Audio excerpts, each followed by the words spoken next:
तो हेलो दोस्तों, मेरा नाम है सचिन और स्वागत करता हूं आपका अपने यूट्यूब के चैनल द पावर ऑफ पाई में, जहां हम डिस्कस करते हैं क्लास 9 to 10 के फिजिक्स और मैथ्स। और आज का हमारा टॉपिक है क्लास 10 का चैप्टर नंबर 1 बहुपद यानी कि पॉलिनॉमल्स। तो आज जो है हम इस चैप्टर के एक्सरसाइज 1.3 को सॉल्व करेंगे।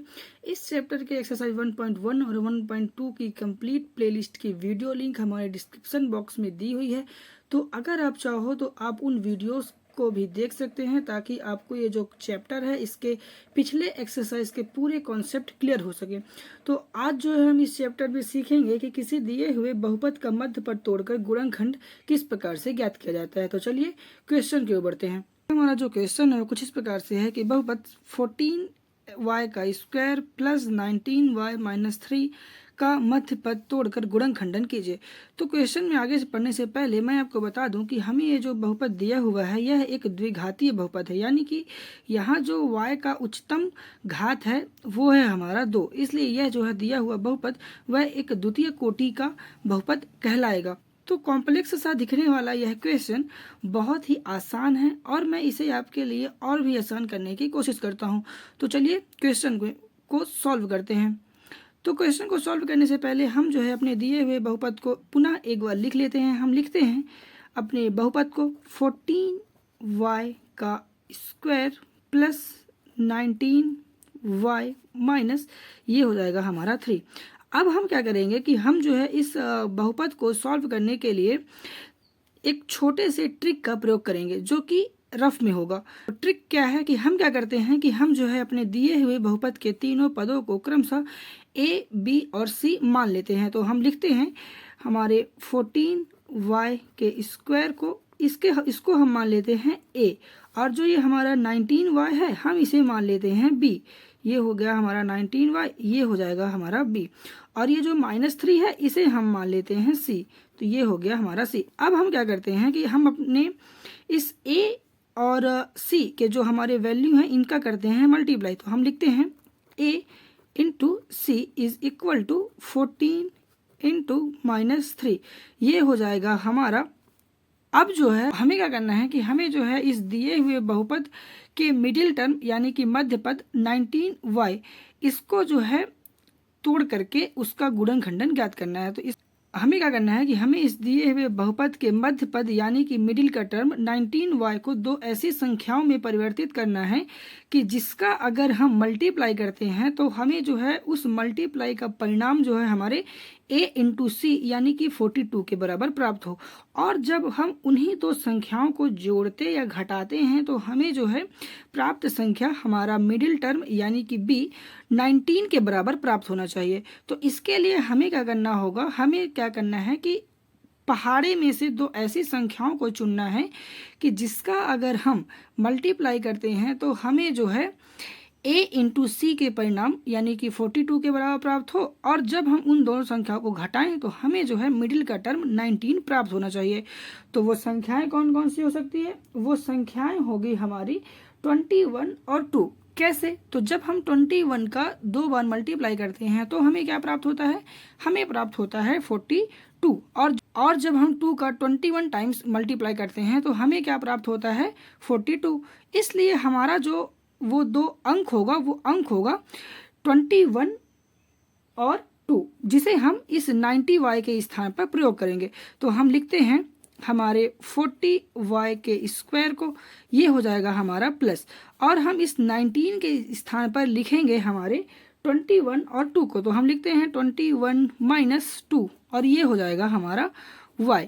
ठीक है, और ये हो गया हमारा 3। अब हम यहाँ देख सकते हैं कि जब हम इस 21 का 2 बार मल्टीप्लाई करते हैं तो हमें क्या प्राप्त होता है 42, जो कि हमारे a इंटू सी के परिणाम के बराबर।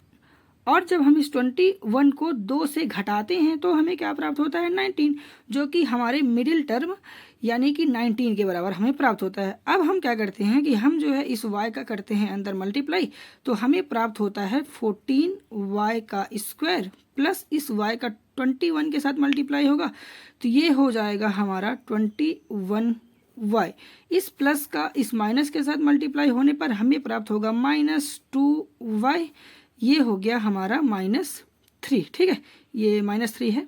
ठीक है, अब हम क्या करते हैं कि हम जो है इस प्राप्त परिणाम को 2 टर्म में डिवाइड करते हैं। ठीक है, यहाँ आपको एक बात ध्यान रखना है कि हम जो ये फॉर्मेट आपको बता रहे हैं, यह इस प्रश्नावली के सारे ही क्वेश्चन जिसमें मध्य पद तोड़कर गुणनखंड ज्ञात करने की बात कही गई है, वो सारे क्वेश्चंस पर लागू होगा। ठीक है, आपको जो है इसी विधि का प्रयोग सारे क्वेश्चंस के आंसर ज्ञात करने हैं।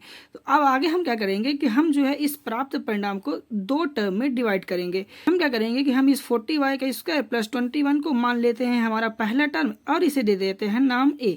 ध्यान रहे कि ये जो a और b मैंने नाम दिए हैं, ये केवल आपको समझाने के लिए है, आपको इसे फेयर पे नहीं करना है। ये जो काम है आपको अपने माइंड में करना है। ठीक है, यहाँ मैं आपको ये समझाने के लिए इसको नामांकित कर रहा हूँ।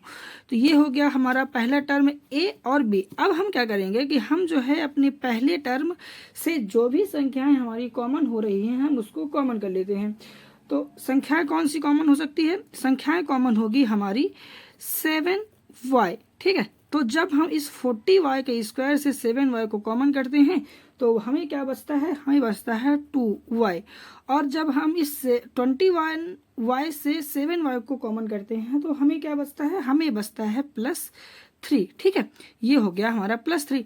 अब हमें क्या करना है कि हमें इस प्राप्त 2y + 3 को बिना ही परिवर्तन किए सीधे लिख देना है। यहाँ वापस से एक बार हमने लिखा 2y + 3। अब हमें क्या करना है कि हमें जो है एक ऐसी संख्या ढूंढनी है कि जिसका अगर हम इस 2y + 3 के साथ मल्टीप्लाई करते हैं तो हमें जो है 2y - 3 प्राप्त हो जाए।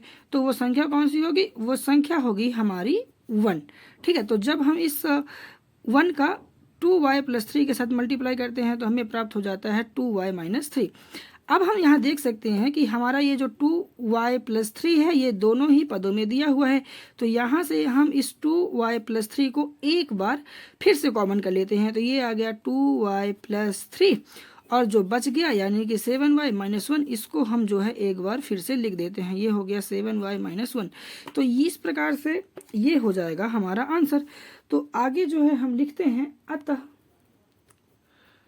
14y का स्क्वायर प्लस 19y - 3 का अभिष्ट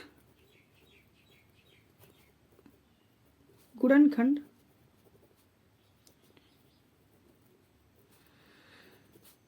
क्या हो जाएगा? ये हो जाएगा 2y + 3 और हो जाएगा 7y - 1।